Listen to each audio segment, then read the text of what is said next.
Hello, readers. Coming up, it's my conversation with Carl Erik Fisher on The Urge. First, I wanted to remind you to check out our website at booksonpod.com. While there, you can sort through past shows by episode number, book title, author's last name, or sort by category. For instance, select the current events and politics category for episode number 196 with Michael Schellenberger on San Francisco. Hey, this is Michael Schellenberger. I'm author of San Francisco, Why Progressives Ruin Cities, and I'm delighted to be on Books on Pod with Trey Elling. Hello, readers. Carl Erik Fisher is an addiction physician, bioethicist, and author of the new book, The Urge, Our History of Addiction. Carl, thank you so much for the time today. How you doing? I'm great. Thanks for having me. It's my pleasure. So what was your goal with The Urge?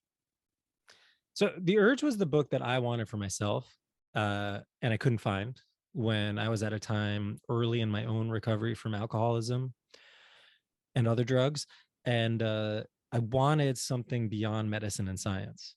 So I'm a psychiatrist and I've done neuroscience research. So I have immense respect for those fields, and they taught me a lot, and there are a lot of valuable contributions there. And at the same time, I had this feeling like there was more out there, like there was more the history and the philosophy and arts and literature and culture could offer.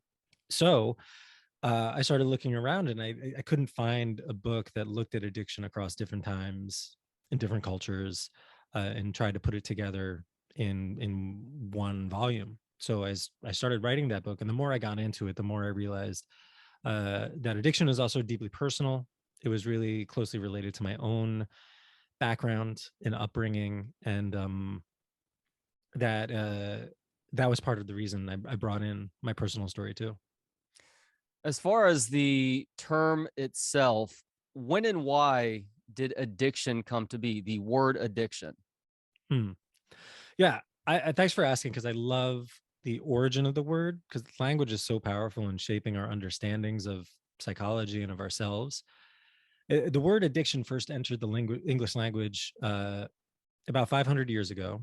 It was at a time when the Protestant Reformation was really early in its process, and some theological writers were really curious about topics like free will and agency and choice. And for them, they became attracted to this word addiction because for them, it pointed towards something about the sort of gray area between freedom and powerlessness. It was a really nuanced word about, in a way, voluntarily giving up choice, or consciously and actively devoting yourself to something to the point that you lost some element of agency or self-control. So it's a little different than how we understand addiction today. Addiction back then wasn't really a status. It wasn't something that happened to you. It was an action. It was something you did and you engaged with. And yeah, I think it is really fascinating in that way, because it points toward a sort of more of a gray area between freedom and powerlessness. I loved your exploration of how ancient cultures dealt with addiction, obviously long before that word came to be 500 years ago. And the word addiction, the ancient Greeks had an interesting term that serves as a precursor to the word addiction. What was akrasia? Yeah, so acrosio is sometimes translated as weakness of the will. Another translation that I love is incontinence, which is pretty evocative. But it was a term that was used by Aristotle in his work to understand self-control. And it was a particular type of a loss of self-control that pointed toward doing something even though you intended otherwise and you knew it wasn't good for you. So a great example of see, I'm stumbling over it because I've heard philosophers say it both ways, akrasia or akrasia. But a great contemporary example is just the vignette I think a lot of people could identify with, where I'm trying to lose some weight and I've got a slice of pie in the fridge. Both these things are currently true, by the way. And I say to myself, I don't want to eat that pie. And then I almost watch myself walking toward the fridge, opening the door, taking out the pie and eating it, all the while telling myself, I shouldn't be eating this pie, or I'd rather not be eating this pie, or eating this pie is not in alignment with my most deeply held values. And that's a very ordinary example. And I think it's the same process that goes on in severe addictions. People describe a similar process when they resolve to stop drinking and then they watch themselves walking out the front door and walking down to the corner store and then relapsing on alcohol or what have you. So I think for the ancients, looking at those concepts, even before we had the term addiction, looking at those concepts really helps us to understand some of those nuances and mysteries of the human condition. Why did addiction historian David Courtwright label a 300-year period from around 1500 to 1800 the psychoactive revolution? Mm. So this period was a time of explosion in transoceanic trade and commerce and mercantilism and exploration, and also necessarily colonialism, slavery, oppression, other forms of domination. And during that time, cultures were thrown together, but also substances were thrown into different cultures. So many human societies use drugs, almost every single one. The ones that don't use drugs will find other ways of altering their consciousness, like shamanic breathing or spinning around in circles until they get high. Uh, we just have a natural drive for intoxication and altered states. So many cultures have grown up with substances, but when cultures come into contact with a new substance where there aren't social norms to keep that use in check, also in the context sometimes of dislocation and alienation and other sorts of challenges, then substance use can get out of control. And so, starting from around that time, so I start one set of explorations with Columbus because Columbus brought back tobacco uh, from the so-called New World to Europe, and then it was an explosion across Europe and Asia. And at first, it was held up to be a magical plant and was reserved for the aristocracy. But then when it became associated with the lower classes and when it became associated with sort of the wrong sorts of users, especially Native Americans, and called a savage drug or even a sort of pestilence or a plague, uh, governments from Russia to Japan, Mongolia, and then also in Europe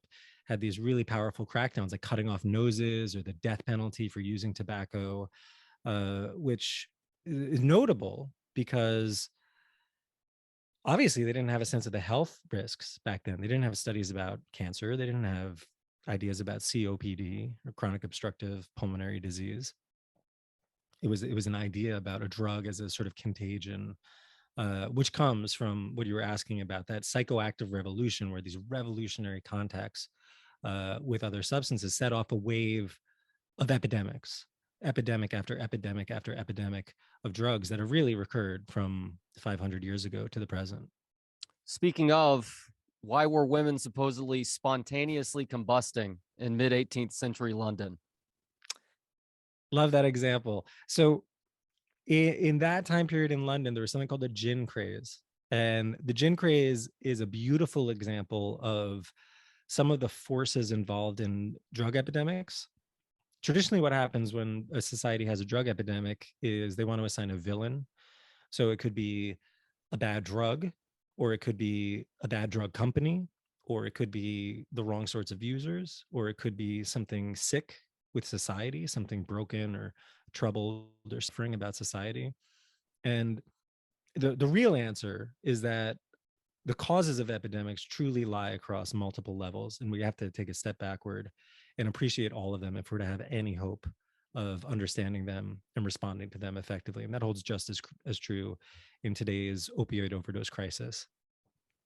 So in the gin craze, there was a combination of multiple effects. There were powerful distilleries that were working really hard to promote this new liquor, gin. And then there was a lot of urban upheaval and poverty and people rushing into London in search of work.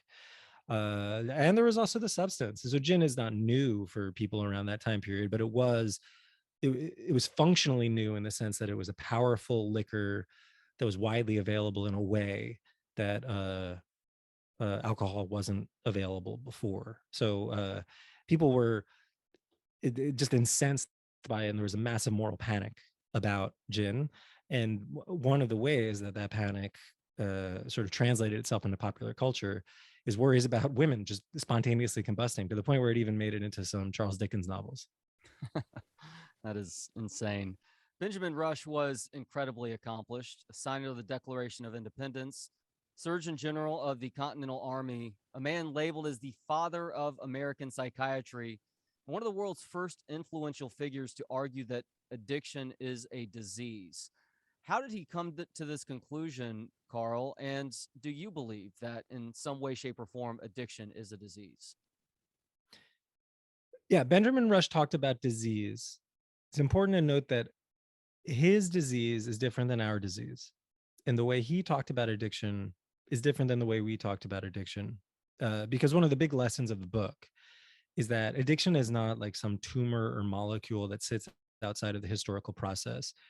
It really depends on the attitudes and the cultures and the beliefs of the time. So I talk about Benjamin Rush for a lot of reasons. He's a fascinating guy, but one of the reasons is he had an interesting counterpoint to some of the contemporary conversations about disease.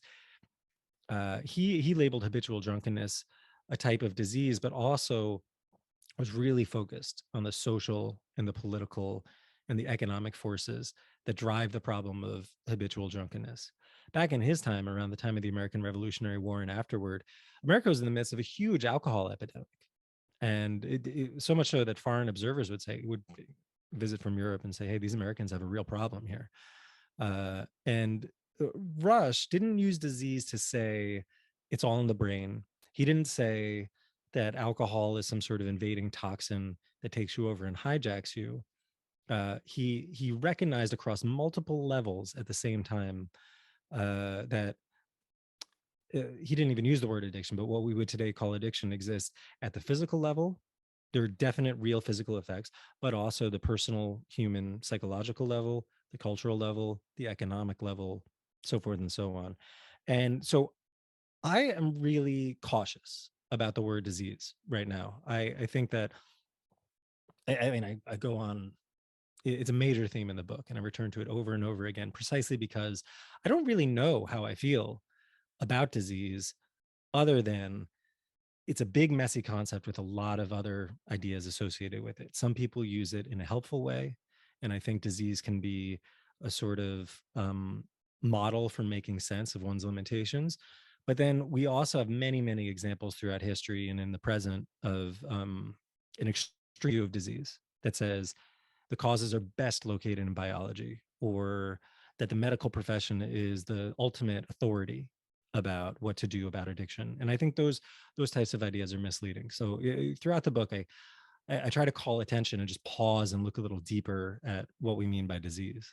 It's a quandary because on the one hand, it does humanize what an individual is going through, versus just treating them as, somebody who continually makes poor decisions over and over again. But by the same token, you don't want the person going through addiction to believe that they have less control over that addiction than they do by labeling it as a disease, which when you think of disease, you think of something that has perhaps built up over time, but is going to continue slowly eroding on that individual over time.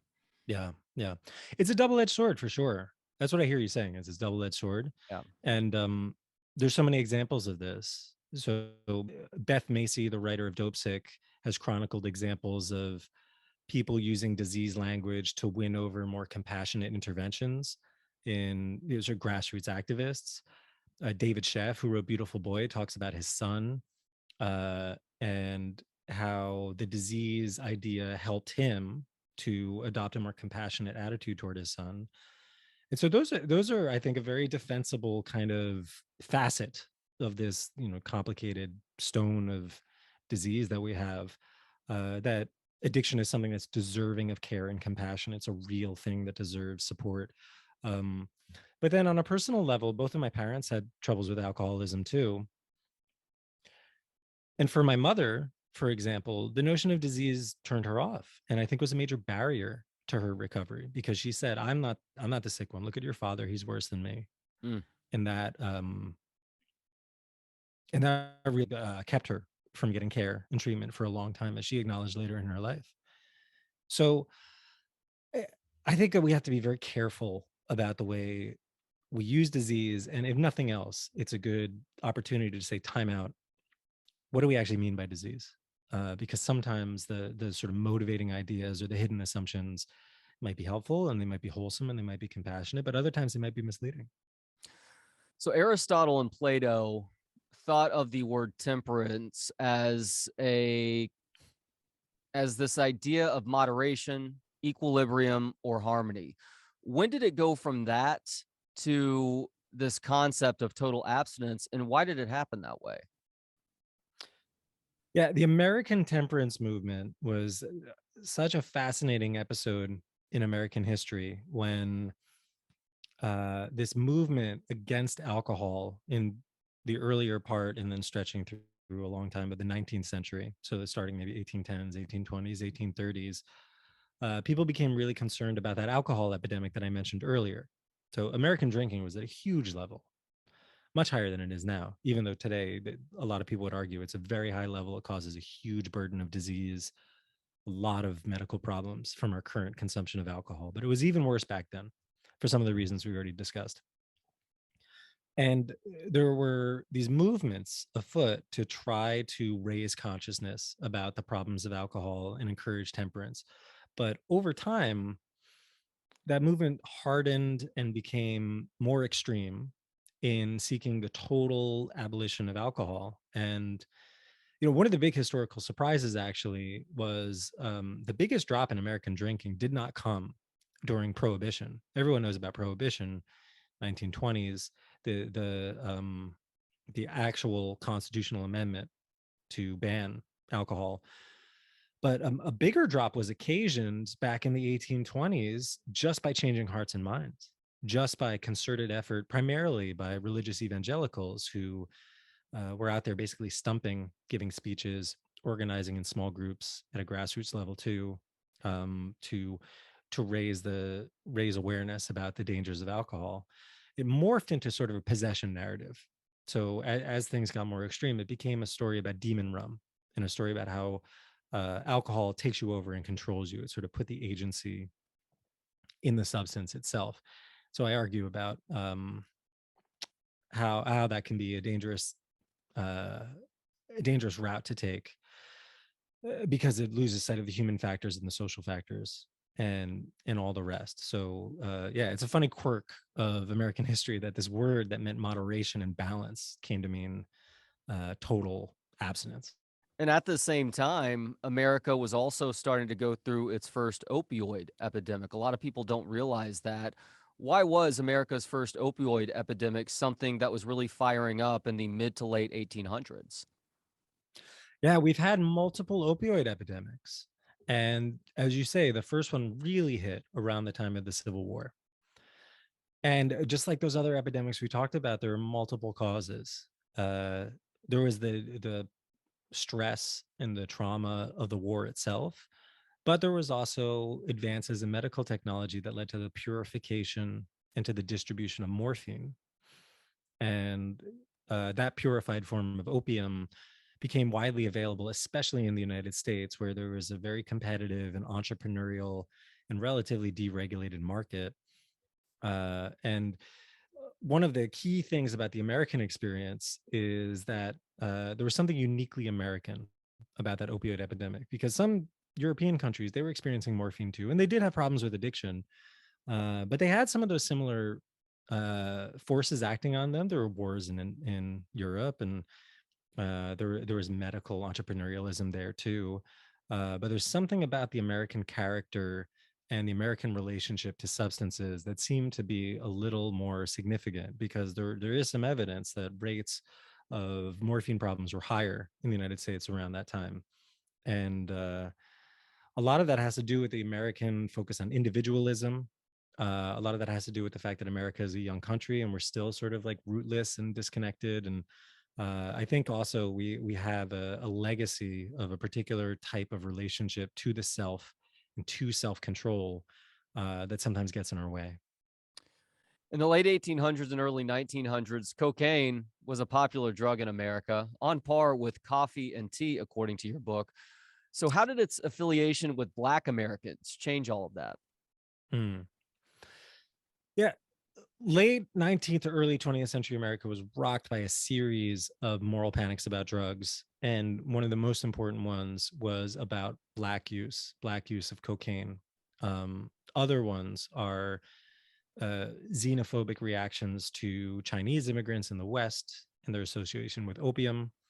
And then also at more of a class level, there were associations with immigration, primarily in the urban Northeast, and this new phenomenon of gangs and heroin use, and also just the general universe of gray market use of morphine and other illicit or quasi-illicit drugs.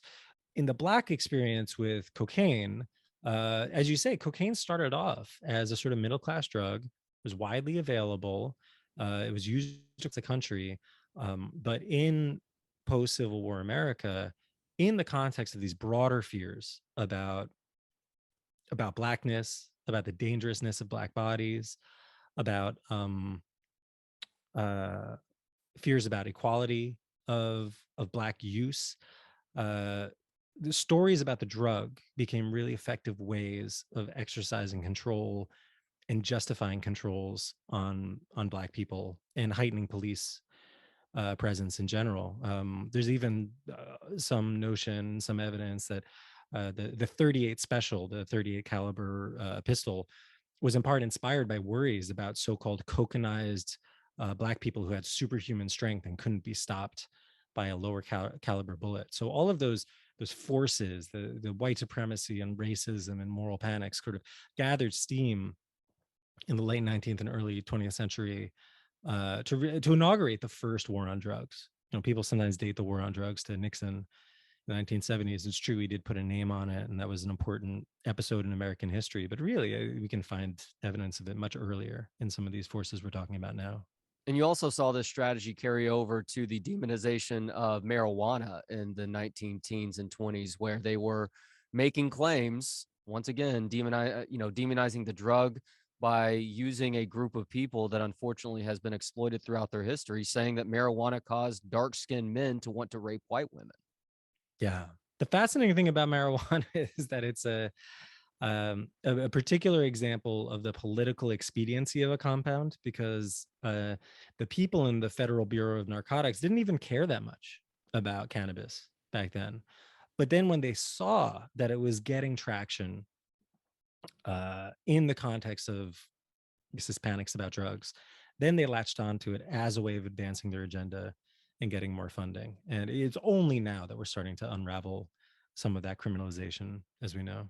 You mentioned a little bit earlier that prohibition officially went into effect in America through the 1920s into the early 1930s. Obviously, it was ultimately repealed, but did it work over that 12, 13-year period? No, prohibition was not successful on a few markers. Some people like to say that prohibition did help in lowering rates of consumption, but there's evidence that rates were dropping even before prohibition was enacted. This ties into a broader theme of the book, that drug epidemics, like we've been discussing, are nothing new. We've had drug epidemics for 500 years. And in the quest to control them and find the single simple explanation for an epidemic, societies tend to ping pong between these different approaches, these different responses. Sometimes it's prohibitionist crackdowns. Sometimes people are hoping to resolve it through some sort of miracle cure. And those are always doomed to failure. Really, what we need is thinking across the multiple levels that all go into the causes and conditions of drug problems if we're to have any hope of fully understanding them. Alcoholics Anonymous was founded in the 1930s.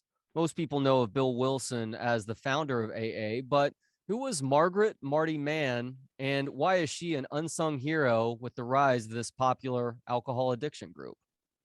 Yeah, thanks for asking, because I love Marty Mann, and we need some time to unpack her. So it's good that It's a really cool story. It's a cool story, and yeah, we kind of need to be on a podcast. It's not like a soundbiteable thing to talk about. Yeah, most people know about Bill Wilson and Dr. Bob Smith as the two founders of AA, and rightfully so. But they weren't solely responsible for the sort of distribution and the popularization and the spread of 12-step fellowship across the country and then across the world. And Marty Mann, who is largely forgotten, is she's really responsible for a huge portion of that. She was this fascinating woman, socialite, sort of bon vivant, lived in London, hung out with the Bloomsbury group, like Virginia Woolf and that whole crew, but then had really severe problems with alcoholism to the point where she wound up homeless. And then she needed to get into treatment, but that was at a time, and this is a really important point, that the medical profession had essentially abandoned the treatment of people with addiction. Even for someone of her social class and her resources and her social capital, it was really hard for Marty to access treatment. A lot of psychiatrists wouldn't treat it, um, and just help was few and far between. And it's kind of that way today, although obviously it's gotten somewhat better.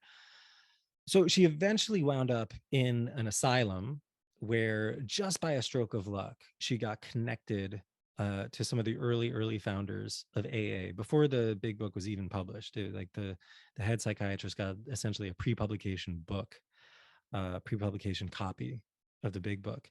And Marty Mann made her way into Brooklyn, and she started hanging out with Bill Wilson, who became her sponsor.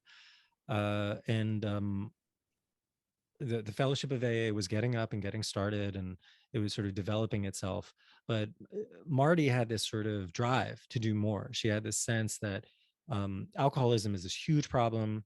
Nobody knows what the effective responses are to it. She had this intuitive sense that a mutual help response like AA could really save lives and make the world a better place. And she was also a public relations genius.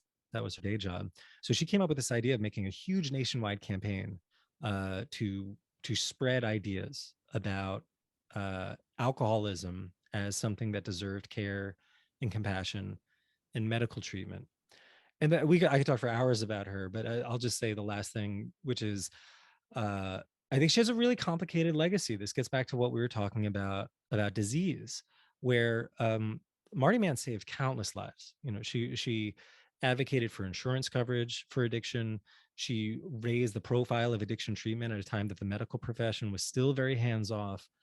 And at the same time, she pushed on some notions of disease that we know today are not true. Like all people with substance problems are alike in the same way, that everyone needs the same kind of treatment. It was just too definitive, too determinative. And there's ways that we're still living with that legacy today. So it gets back to what we were talking about with the double-edged sword of the disease label. Amphetamine was discovered in 1929 and received a huge boost from its use by warring factions, including Hitler, of course, during World War II. Have performance-enhancing drugs been a common part of war throughout human history? Oh yeah, absolutely. It's well documented that even going back to Mesopotamian soldiers, they were paid in beer rations, and so people look for. I mean, you could look at the removal of suffering as a performance enhancement. So just quelling the pain and the uncertainty and the fear that's associated with combat. But in the case of amphetamines, that was a really unique moment in drug history because that was when synthetics were bursting onto the scene. It was around the time that, for the first time, people were able to mass produce synthetic drugs without the same level of reliance on natural products like growing opium. And amphetamine was a crucial part of World War II. And again, there was something uniquely American about it because the Germans initiated it in the Blitz, and the British picked up amphetamines, and there were all these examples of platoons hallucinating and seeing like phantom soldiers and essentially getting psychotic, kind of the way I got psychotic on amphetamines in my own addiction and recovery. But then the United States kind of kept up the pace of amphetamines to a level higher than some of these other countries. And so there's a whole complicated story there about how there's at the same time there was a heroin epidemic in say the 1950s, which caused us to overlook stimulants and their true dangers. And it's just yet another example of how we can swing like a pendulum between these different understandings of good drugs and bad drugs. How did pharma, including SmithKline and French, respond to consumer concerns about the potential addiction of amphetamines after World War II ended and the drugs started becoming much more commonplace in that commercial market? Mm. One of the really surprising lessons of the history for me was the way that pharmaceutical companies and even earlier these entities that called addiction supply industries have resorted to the same playbook over and over again. So addiction supply industries are these market forces that sell products like alcohol, like tobacco, like amphetamines, and the more recent example is like opioids in our current opioid overdose epidemic. And over and over again, they rely on certain tactics, one of which comes to mind is really individualizing the problem. So, as long as there's some sort of explanation that says the problem is in the person, it's the person's bad choice, or even that like there's some subset of people that are broken or have some sort of inherent vulnerability, it gives pharmaceutical companies a platform to then say, well, the problem's not in our product. It's really just that there's this little group of folks over here that maybe need to be careful about their use. And we see that over and over again with tobacco companies, for example, that really love genetic explanations for nicotine addiction. And it was definitely used in the marketing of OxyContin and other forms of opioids. And the problem is it obscures that market forces are really powerful in the way that societies take up and use drugs. And to reduce it to the lens of the individual really misses opportunities for common sense regulation and minimizing harm. It really is a vicious cycle, not only in terms of there being a denial of the problem that could potentially exist, the addictive potential of the drug, but also the deceptive marketing that goes on, and also just flat out bribery in terms Mm. of paying doctors and others to really push that product on the consumer. Yeah, absolutely. There's so many examples of addiction science being misled by conscious forces like that, and also subtler biases and assumptions. Science, again, has so much to teach us about addiction. We have science based treatments and solutions that are tragically underutilized today. But at the same time, we have to be very cautious about our scientific explanations because it's very easy for cultural biases and assumptions to sneak into our scientific explorations. We saw that in the temperance movement, 1820s, 1830s, 1840s. People spun these stories about demon rum stimulating the nerves of the stomach, and that's the means by which it exerted force over the human will. And that's really just a story about um, science kind of retrofitting a cultural explanation, science being used in the service of something that's not really a scientific assumption about the way the drugs work. And especially when there are powerful asymmetrical market forces at play, addiction supply industries will always seek to do that, to take advantage of those sorts of blind spots. Nixon gets a lot of credit for initiating the war on drugs, and we'll certainly talk about his role in all of that shortly. But who was Harry Anslinger, and how did he, in his own way, start the war on drugs decades before? Yeah, Harry Anslinger restarted the war on drugs because in a way, the real war on drugs goes back to Columbus, and it goes back to the early days of colonialism and oppression and slavery and all the rest. As long as we've had supposedly bad drugs that were assigned to the wrong sort of people, we've had oppression on the basis of drugs, that drugs have been used as an explanation or as a justification for basically using them as a weapon against certain groups of people. And you're correct that that was a really important episode in American history, that in the late 19th and early 20th century, as some of these moral panics that we've discussed were picking up steam and consensus was growing around certain types of prohibition, not just alcohol prohibition, but the first drug laws against opium, the first drug laws against cocaine. There there was a powerful accelerating interest in prohibitionist responses to drug problems. And so Harry Anslinger was the head of this entity, which eventually became the Federal Bureau of Narcotics, who really capitalized on a lot of those stories about good drugs and bad drugs, and um, some of the problems with those narratives, like the supposed dangers of cannabis, or an exclusive focus on, say, like cocaine use in Black populations, actually rebounded to hurt everyone. Because by getting focused on these supposedly bad drugs, we missed the dangerous potentials of amphetamines. And then later, American society missed some of the dangers in these sedatives called barbiturates, which a lot of people have forgotten today, but were hugely powerful and were the leading cause of poisoning in certain settings by the 1940s and 1950s.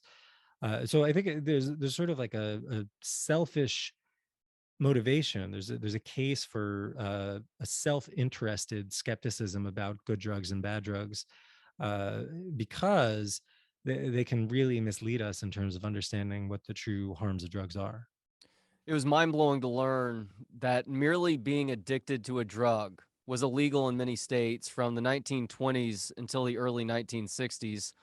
What was Robinson v. California, and how did it help change this ridiculous law nationally? Robinson versus California is one of these landmark Supreme Court cases that is still sort of in play. I think it's possible in our lifetime that there could be other challenges to this type of law. But as you said, in certain jurisdictions, addiction was a crime, not actions related to addiction, not being drunk in public, not possessing paraphernalia, just the status of being addicted was a crime. And one man, Lawrence Robinson, was arrested and then made his way to an enterprising and energetic lawyer, Samuel Carter McMorris, who successfully argued his case before the Supreme Court.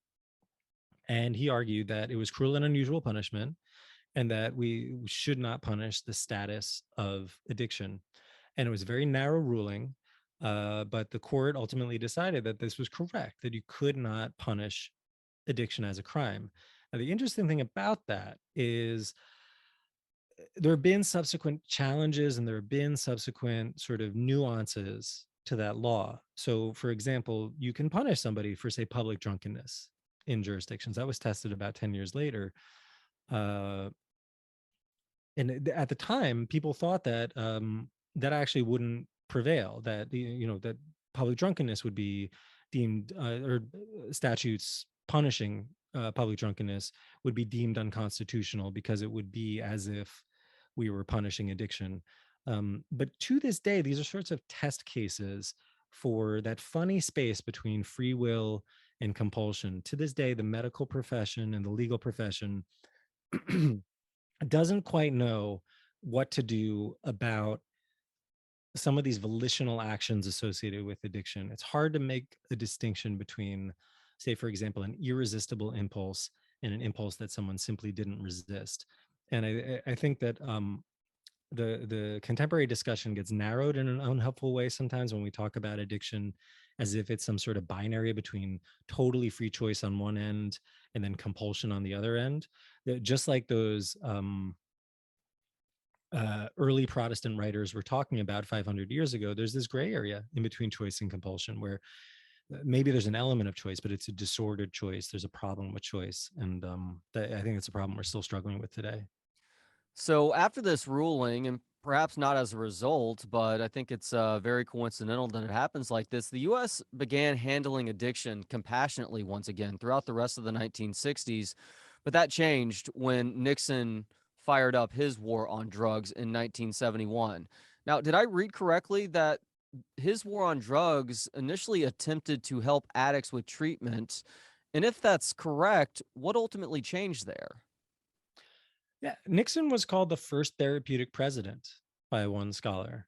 It is shocking to me because, of course, he's remembered for the war on drugs. But the funny thing about Nixon's war is that, at least initially, it invested much more in treatment than it did in punishment. It was a really fascinating time in American addiction history. Uh, Part of the reason I personally got interested in addiction is because I worked in the criminal legal system, and I saw the way that sometimes addiction treatment, especially in our public services, are really harsh places, and they can really just be incarceration under a different name. The surprising thing about the 1960s is that it wasn't always that way, that it actually started off with a much more compassionate and holistic attention to wraparound services and really treating the individual in all their different facets. So it wasn't quite so polarized. People were able to get methadone and also get opportunities for engaging in 12-step treatment, and also to live in therapeutic communities. And unfortunately, because of other panics, like the panic of returning soldiers from the Vietnam War, who some people thought would infect America with heroin addiction, plus just the general progression of Nixon's presidency, that eventually there was this shift toward prohibitionist crackdowns. But it's a really interesting episode in addiction history, because in that early period of Nixon's presidency, we see a model for some really compassionate ways of treating addiction. Yeah, and as a matter of fact, many of those Vietnam vets who were addicted to heroin when they were serving did not bring that habit back to the States. Why was that? People have debated about this so long and in so many ways. It's almost like pick your side of the political spectrum, or pick your hot take on addiction, and somebody will find a way to bring in the Vietnam vet story. And so I'm very cautious about how we interpret these Vietnam studies. But it is the case that there was a lot of heroin use, and there were a lot of heroin problems in Vietnam. And there was a worry about returning vets who would be somehow addicted to heroin and then persist in communities and put a huge burden on public services. And that was found not to be the case. There are a lot of explanations for that. There are explanations in the definition of addiction. At that time, people, I think, were a little too focused on addiction as only physical. So if you just had tolerance and withdrawal, then that supposedly qualified for addiction. We know that's not true. There are also internal psychological human factors going on too. But there was also something really important about the context as well. There's something really important about the fact that people were at war, and they were at war in an awful, stressful, terrible war that many people did not agree with. And then they got to come back to the United States, where they got more care and they got more support and they got more access to things that gave their lives structure and meaning and purpose. So it's there's so much that we could say about those Vietnam examples, but I think one key point is it points toward the diversity of addiction and the varieties of recovery that we see. That addiction is not just one thing; it's not the same for everyone, and there actually are a lot of different ways that people can recover and change. Hmm. Senator Harold Hughes was a former alcoholic who spearheaded some positive national legislation on alcoholism in the 1970s. What made him sound an alarm in the middle of that decade about the addiction treatment field becoming an alcohol and drug industrial complex? Right. It's notable because Senator Hughes really worked to bring addiction treatment to the mainstream. And like I mentioned before, the medical profession had really abandoned the treatment of addiction and had a lot of catching up to do. And at the same time, Hughes recognized that there were very powerful forces involved in shaping addiction treatment, and in a way becoming overconfident and arrogant and losing humility about the treatment of addiction. And one thing that he was pointing to in that time period in the 70s is that people were getting sort of rigidly attached to a single model of addiction and addiction treatment. And I mentioned this a little bit in the context of the Vietnam veterans, but nowadays we know that there are many pathways to recovery, that not everyone with severe substance problems are alike in the exact same way. There's no one single route to recovery. but in part because the addiction treatment industry was still struggling against that sort of historical neglect. It got locked into a sort of one size fits all model. And I think there's a lot of signs for hope right now in 2022. People are more awake to the notion that, while traditional 12-step recovery is fantastic, it's helped me out a lot. I've seen it occasion life-changing benefits in other people. It's not the only way, and we need to be better as a medical profession, as a society, at giving people multiple options and meeting them where they are. Dopamine is an extremely important brain chemical with regards to addiction. But what has popular psychology and culture gotten wrong about dopamine's relationship with addiction? Yeah, dopamine emerged in the context of the crack epidemic as a really powerful story about pleasure. And I think that the best brain researchers get this and they know this, that dopamine is not just about pleasure, but there's a way that the public understanding of dopamine is kind of stuck in that 1980s and 1990s view. I don't know. You've talked to Anna Lemke, I see, in some of your prior interviews, and she gets it. I think it's a good example of, dopamine is not just about pleasure. It's also about the chase. It's a pleasure of the hunt rather than the pleasure of the feast. um, but in the 1980s and 1990s, when people were terrified of crack, people thought that crack was this super drug, the most addictive drug known to man, and also a drug that was profoundly associated with racist ideas about Black drug use that would spread out and infect white America. Um, the dominant model of addiction became this sort of dopamine hijacking. And I think that's really damaging to reduce it all to the level of dopamine as some sort of pleasure chemical that has such a powerful effect on the brain that it saps someone's will and identity and self-control. It's much more complex than that. Dopamine is powerful. Crack is more powerful than broccoli, is more powerful than sugar. So of course these drugs have effects, but if we reduce it all to the level of hijacking, we miss out on the broader socio-cultural factors, which again rebound to hurt all of us, because some of the underlying social and economic factors that set the stage for the crack epidemic, um, like offshoring jobs or the growing inequality in the United States, were actually setups for the opioid overdose epidemic. And we can't ever mistreat some portion of people with drug problems without the effects coming back to harm us all. Very well said. Thankfully, I've never had to quit crack or cocaine, but having quit sugar in my life to try and better my health, that hurts. So I can only imagine how much it hurts to cut out some of the other stuff. Yeah, definitely. And I think that brings up an important point, that addiction is simultaneously a really profound and difficult problem, and also something that exists in all of us. I've come to see across the years and across these different examples, and also from looking deeply at my own experiences, that addiction is not some sort of neatly segregated problem that only affects some small percentage of the population. Of course, there are people who struggle with really life-threatening addictions, but at the same time, what those ancient thinkers like Aristotle and Saint Augustine and other philosophers and theologians over time have identified is that addiction is pointing toward these universal problems with self-control, with how we relate to our suffering, with how we make sense out of the world. So we lose sight of that if we turn it into something extreme and special and different and neatly divided from so-called normals.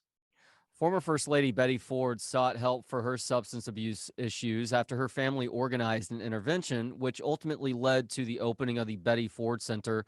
Do interventions typically help those struggling with addiction?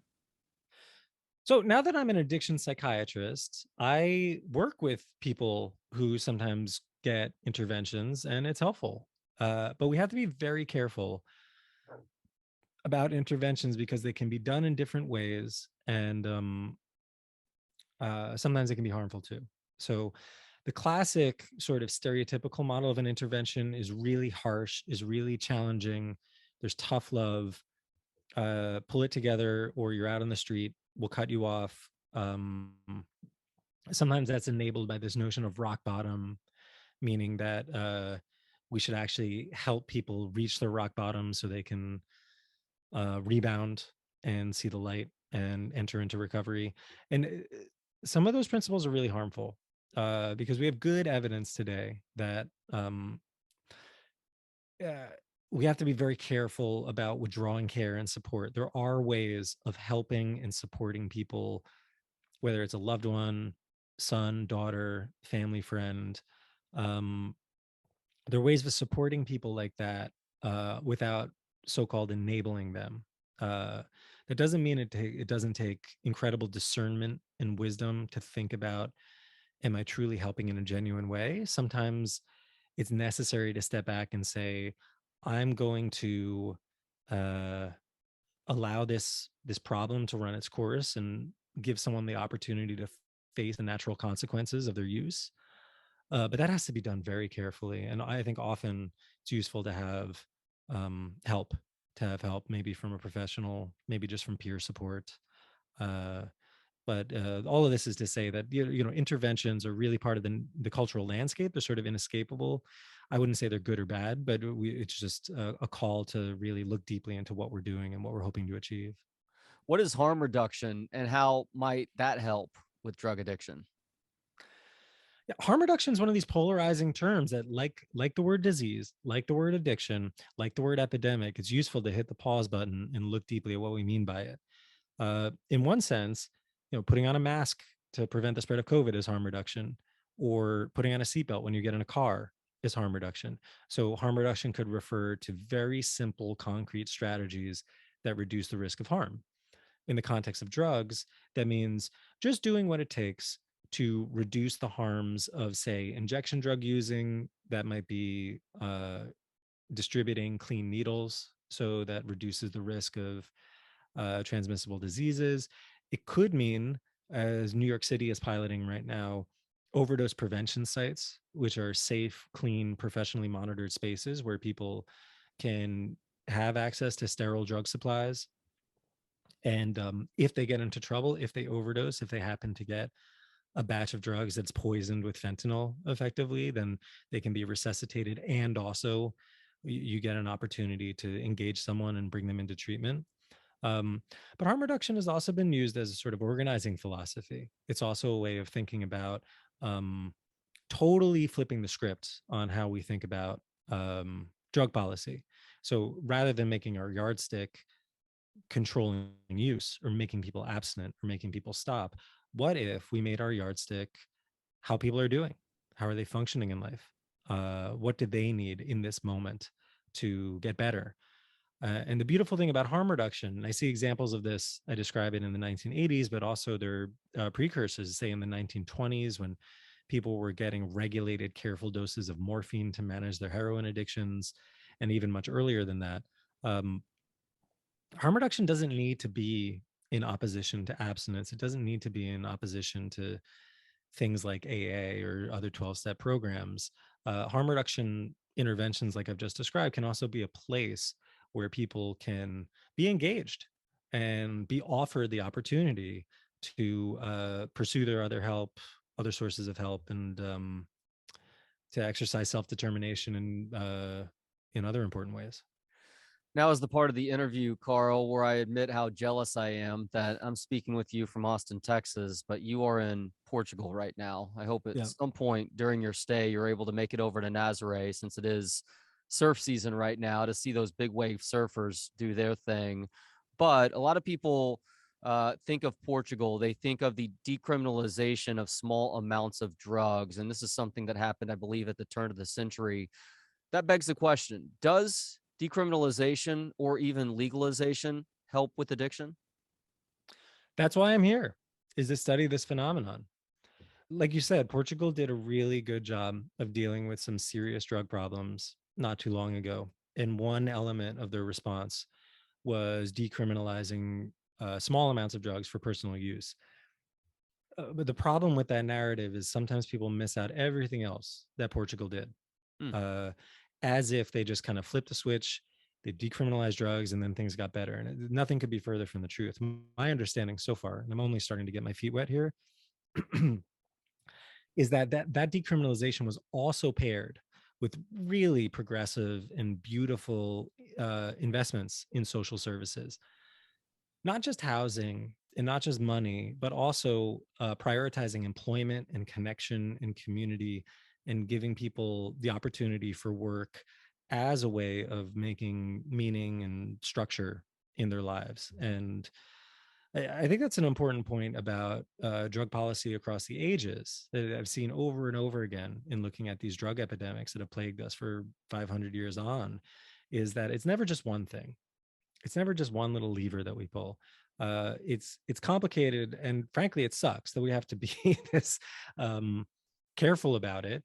But it absolutely requires a multi-level approach, or else we have no hope of fully comprehending the problem of addiction.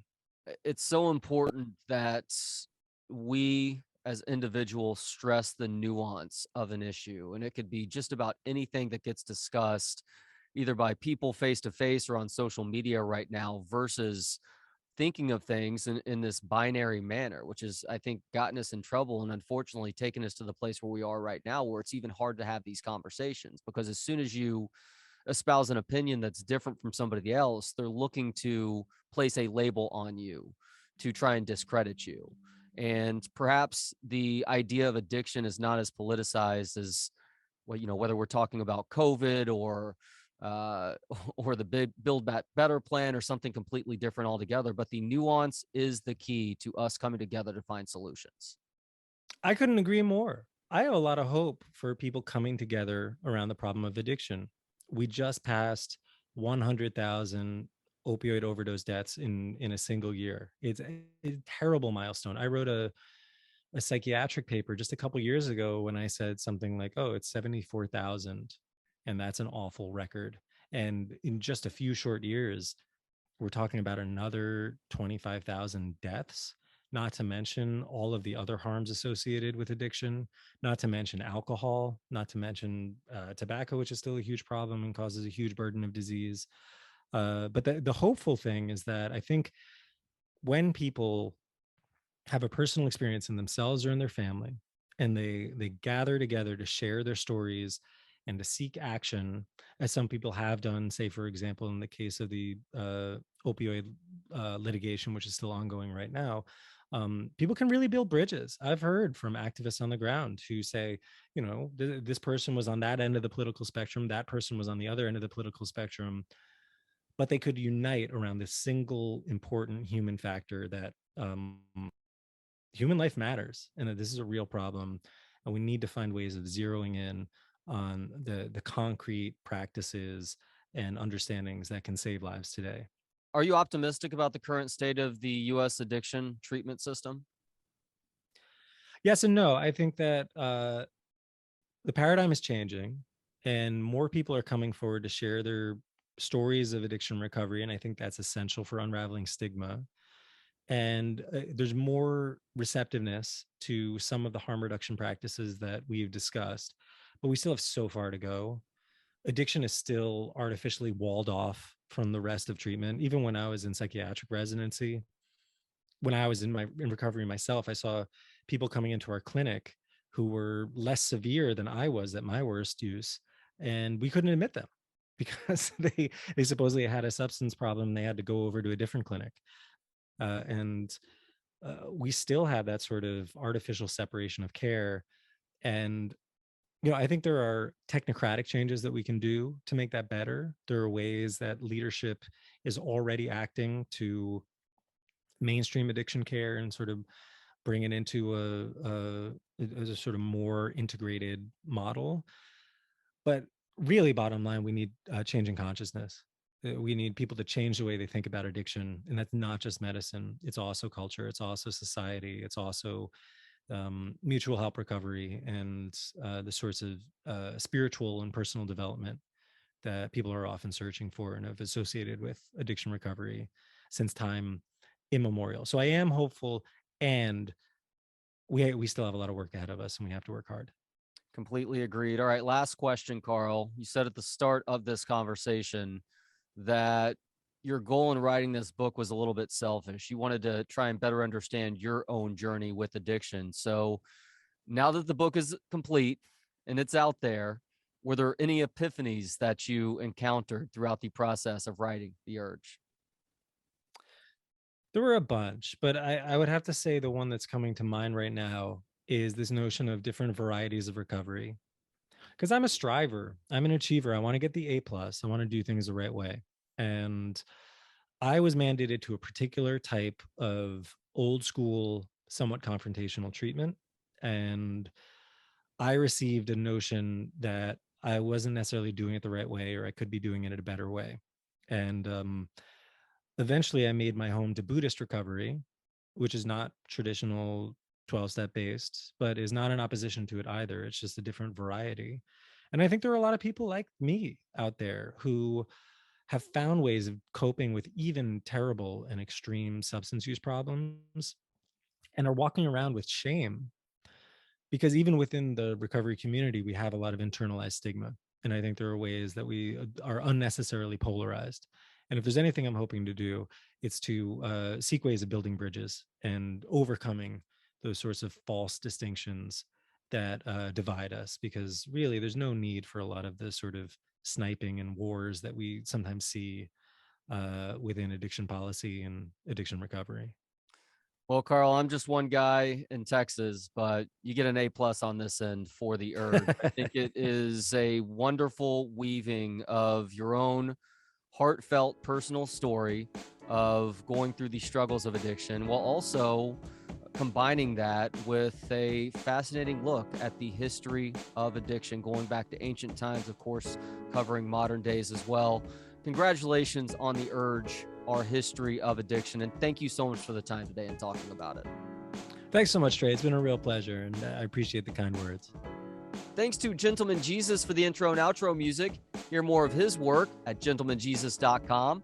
And thanks to you for hanging out. You can watch, listen, learn, and connect for free at booksonpod.com. For Books on Pod, I'm Trey Elling. Good day.